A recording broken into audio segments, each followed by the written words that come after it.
One camera, one microphone, one take. Sounds pretty simple, right? Here are a few quick tips to help you get the very best out of your voice festival competition video entry. First up, let's talk about kit.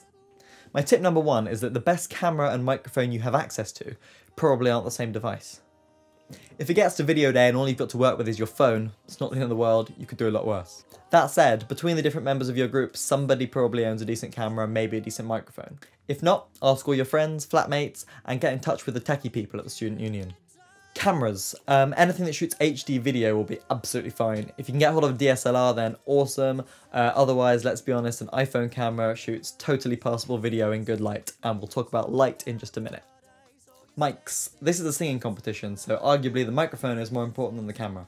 If you can avoid it, try not to only record the audio through your camera's built-in microphone, but rather record it separately using a decent condenser like this or a portable recorder like this. If you do get hold of a decent microphone and recording interface, but don't have any recording software, something like GarageBand or Logic or Cubase would be absolutely fine. If you don't have that, you can download a piece of software called Audacity for free, and we'll put a link to that in the description.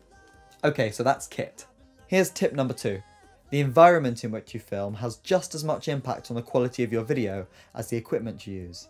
This means choose your room carefully, thinking about what's best for your set.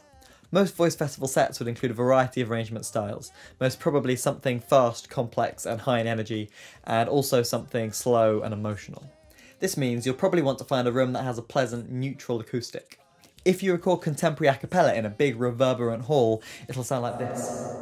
All of the intricate parts and details in your arrangement will blend together, the vocal percussion will get lost, and the soloist will probably get drowned out.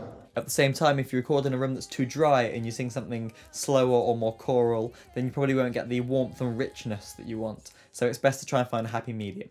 Okay, let's talk about light. Stick a great camera in a dark room and you won't see anything. The same is true if you stick an average camera in a poorly lit room, you're not going to be able to see any of your crazy cool dance moves.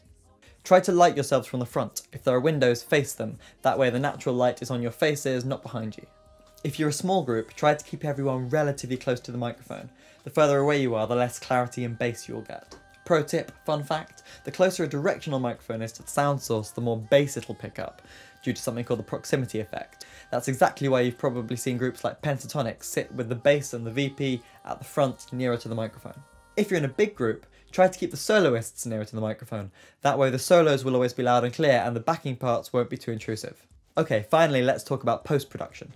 Now you don't have any audio mixing to do because it's just a one microphone recording, but if your recording sounding really quiet, then there's a really simple process you can apply to make it as loud as possible without peaking or clipping, and that's called normalization.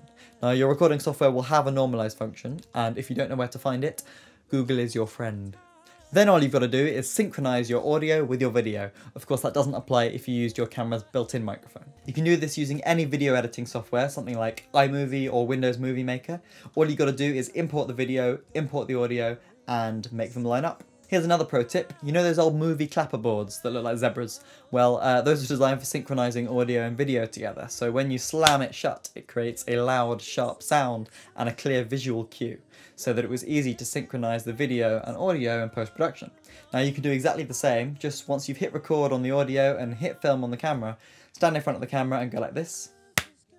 And then you can do exactly that. You can synchronize the sound of the clap with your hands.